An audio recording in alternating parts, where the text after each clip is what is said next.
Hello, this is Mark Vila from Coldesi, and we've got another Coldesi Daily video for you. And this one is all about heat press machines. This is really to educate you on what a heat press machine is and all of the parts of it. If you're fairly new to this business or you don't even have your first heat press, then this is a really good video for you to watch. We're going to talk about all the different parts, all the numbers, so when you're shopping for your first or your next heat press, you know you're making the right decisions because you're educated. So a quick run through of everything, starting at just what is a heat press? What does it do? It's fairly obvious to many folks that have been in the industry, but to folks who aren't, if you're just learning this, a heat press machine does two things. It applies heat and pressure, typically to a textile like a t-shirt. And these t-shirts and prints and stuff that you're making require heat and pressure for a specific reason.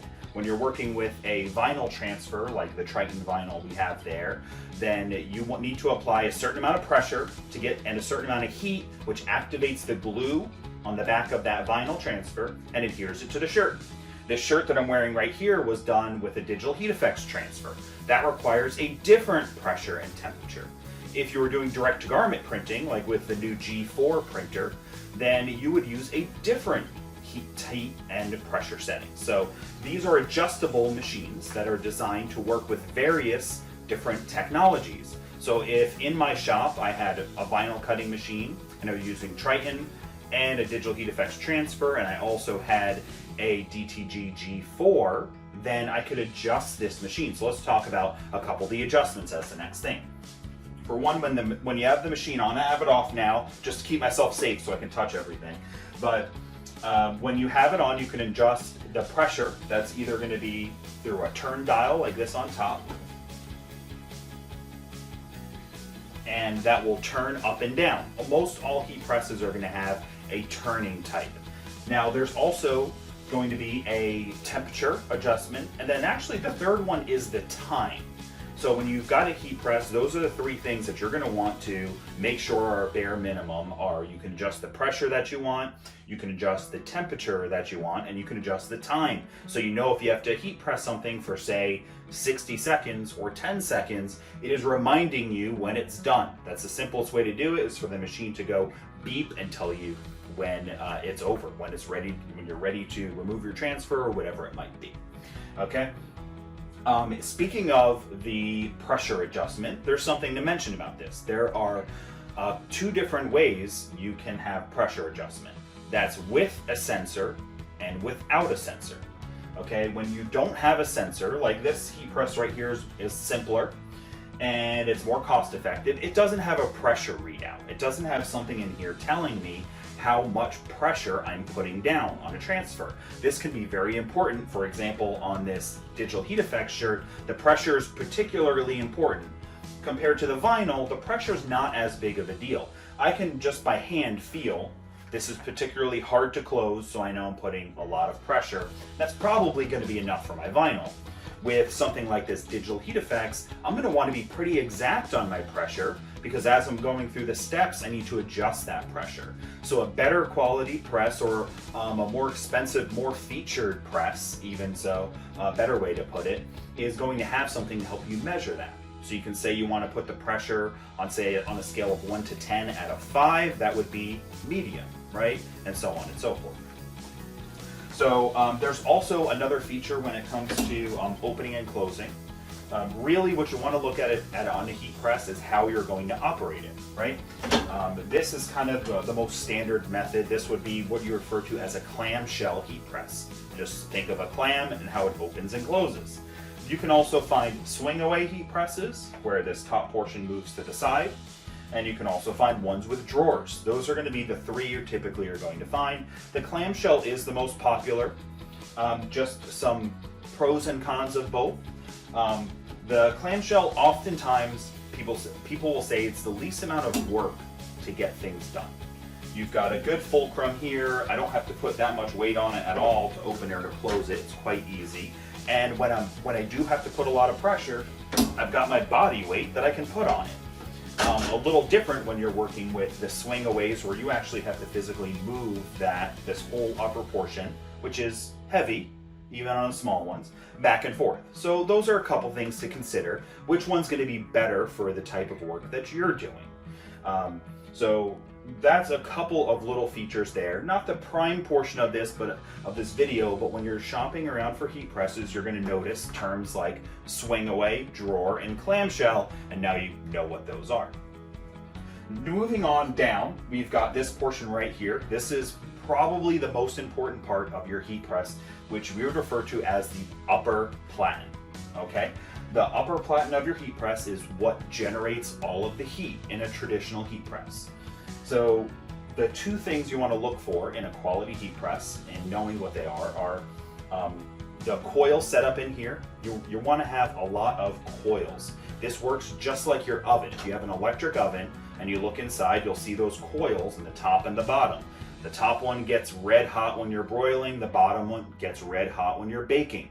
That's how this works. It's got coils much like that up here. The more dense the coils, the better quality the metal, the better quality the build of your heat press, the more even that temperature is going to be. And very similar to, if you consider it just like an oven. A baker's oven on a bakery where they have a lot of different things being baked at the same time is going to have more burners, more heat, more fire. It's going to be more easily controlled. A cheaper oven at your home will just have one coil across, and if you know much about that, you know that an oven at your home is not as good as that commercial. Same thing for heat presses. A cheaper heat press will have less coils, less even temperature, and really what that means to you is the more likelihood of your transfers failing. Meaning that this portion of the transfer got a lot of heat, this portion did not, your customer goes to wash it, this side falls off. Or you go to peel your transfer off and you notice that some of the letters in the middle didn't stick. If you pay attention to it often, you might find that everything in this bottom portion doesn't seem to stick as well. That means your heat press doesn't have even temperature. So at Coldesi and Coleman & Company, we really make sure to only carry heat presses that have good even pressure. And the other thing is this platen right here. If it's a cheaply made platen, it's actually not flat. So when you close this, there is not much pressure here, too much pressure here, and to the right amount of pressure on these other corners. If you're following me, right? It's not even, so when it closes, it's delivering uneven pressure. Same thing that happened with the heat can happen with that, and on a really cheap, inexpensive, poor quality heat press, you're gonna run into both of those. I guarantee it. It will not be flat and it will not generate even heat, and you're gonna find that you waste more time and materials. So make sure you're investing at least in something that's going to provide good quality transfers so you can do what you want to do, which is make t-shirts for folks, right? You don't want to be fiddling with your heat press, you're here to make t-shirts. So let's move down to the next section. This right here is our lower platen, okay? The upper platen and the lower platen typically are going to match in size. This one is 15 inches by 15 inches. It's a square. Heat presses are going to come in all different sizes. The most popular size we sell is going to be a 16 by 20. It offers a very large. You could do extra large shirts on that. You can get a lot of transfers in one. The downside of a 16 by 20 versus a 15 by 15 are two things. The size and the price. This is lesser expensive because it's smaller, right? Pretty simple to consider. Also, I can lift this by myself pretty easily. I brought this into this room from the other room I was working in, all by myself, no help, I didn't need anything. If I was doing a really large heat press, a 16 by 20, like the Fusion heat press that we carry, I would definitely need a second person. So for portability, you're gonna get better with, say, a 15 by 15 clamshell than a 16 by 20. Just as an example of why a smaller or a larger one.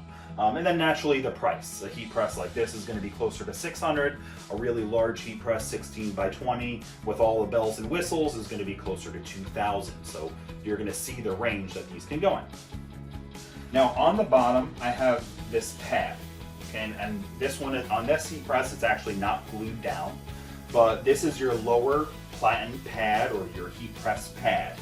Very heat resistant, very, very thick, dense foam. It's not designed to give very much, but it is designed to hold a lot of heat and pressure for you.